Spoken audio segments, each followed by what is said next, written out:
Our United Way Spotlight of the Week is on One Roof, and I'm joined by Krista O'Farrell and Ray Byrne from One Roof, your case managers.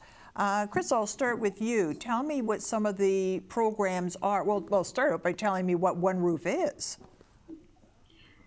Okay, so what is One Roof? So we're a fully integrated one-stop shop for at-risk youth ages 16 to 24.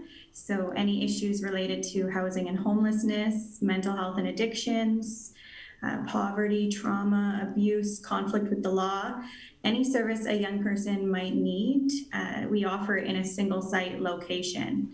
We're located at 620 Princess Street, and we're open Monday through Friday from 8:30 in the morning until 7 o'clock at night. So this is, it was the Princess Street United Church. Is that that's the location? Yes, so the Princess Street United Church donated to us the building. So we're One Roof. The youth hub is actually based out of what was previously the Sunday school in behind. So corner Princess and Albert Street. That's where you can find us. Ray, I'll ask you what the upcoming plans are. So you're putting a tower up. I know they've knocked down the manse. They've taken that, but there's a building going in there, isn't there, Ray?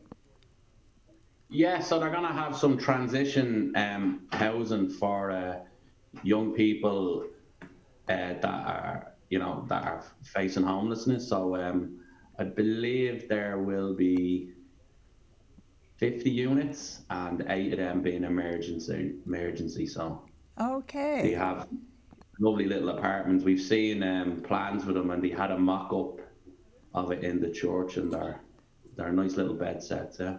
Okay, yeah. Crystal, are you finding that the need is getting greater for this sort of thing? Oh, absolutely. Yeah. Youth homelessness is it's very prevalent, and as you're all well aware, the pandemic, but there's also a shadow pandemic with the drug crisis, and we're seeing a lot of mental health and substance use related behaviors, and yeah, so we offer walk-in counseling, walk-in primary care, walk-in addictions counseling. Everything is no appointment required. Everything is on a drop-in basis, and a lot of life skills training and education or employment supports as well. Pretty much everything a young person might need, we have it all under one roof. And one of the main things that we do for youth homelessness in the community is we offer a drop-in program. So from 8:30 in the morning until 4 p.m., youth who are struggling with homelessness can come in and access food, breakfast, lunch, takeaway meals, snacks, as well as a shower, laundry facilities, access to donations. We have Wi-Fi and about 12 tablets and a desktop computer for youth to get connected, as well as resources and rapid referrals. Wow, that's a full plate. And Ray, I understand you deal with Indigenous youth. What are the special? Yeah. What are the? So on top of everything Crystal has said that these young people need, what other issues are you dealing with on top of that, Ray? Well, yeah, so me and Crystal work for the ICCP crime prevention team at One Roof, and they have two, I want to say, mainstream case managers, and then there's myself and Corey, who are the Indigenous case managers. So, and we work with the young people who self-identify from 16 to 25. It's not an Indigenous program as such, but because of the special circumstances surrounding Indigenous people here in Canada, because of systemic racism and historical things we have the 60 scoop, we have residential schools, we have you can even say an attempt to genocide on Indigenous people in Canada. That, like, you know, unfortunately, Indigenous people and Indigenous youth rank high in when it comes to conflict with the law, things like substance abuse, things like homelessness and things like that. They're for a small part of Canada's population, they're high in them. Their statistics are high in them numbers. You get me? Yeah. So that 16 to 24. So if it's how many Indigenous? Twice as many as the non-Indigenous, or what are we talking about here? ICCP. Well, Kingston is unusual in it. Well, not unusual, but Kingston, because it's like, you know, has unfortunately the prisons, and like I said, Indigenous people are represented in that very highly.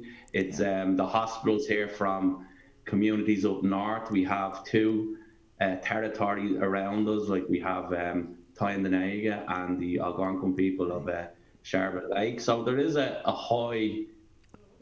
a high number of Indigenous people within the community. So, and everything that faces any member of the Kingston community, like Indigenous people face that too, you know, also the add-on things of the, you know, like discrimination and things like that, you know. Okay, so you have to deal with those emotional issues that they're bringing with them, as well as the practical things of not having a place to live, not having a source of food, and all the other stuff that Krista was mentioning.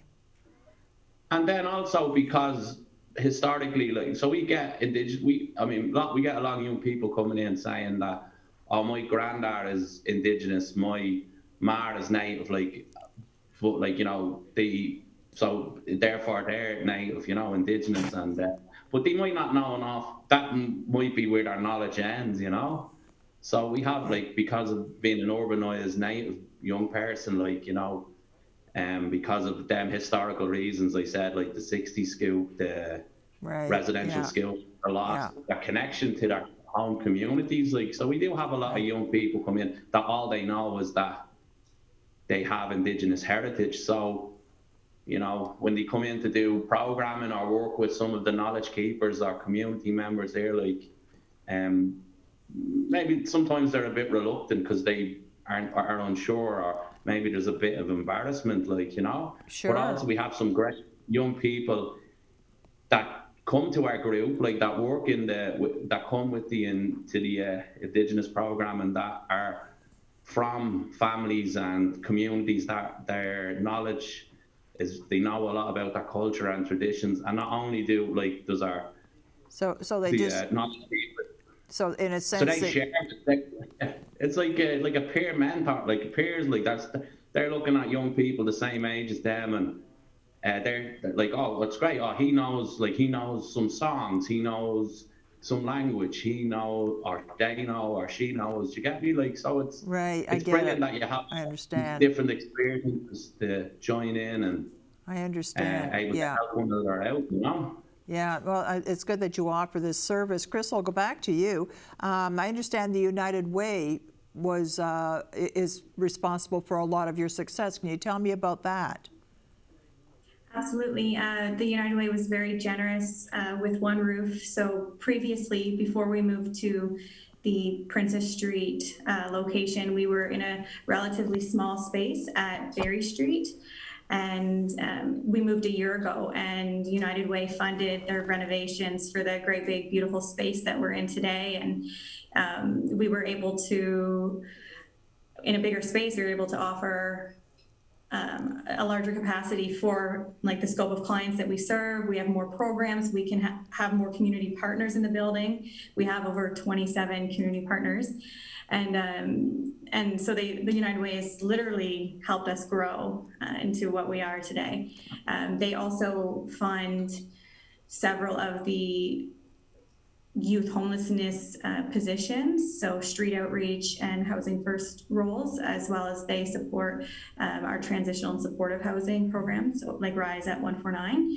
And of course, they fund a lot of our community partners like Resolve Counseling. So we're able to offer walk-in counseling at One Roof because of the funding that United Way provides to Resolve. So- where we're able to host, a Fuse's LGBTQ2S+ support group because of the funding that United Way provides to AMHS. So lots of more reasons to support the United Way. Thanks so much for being with us today.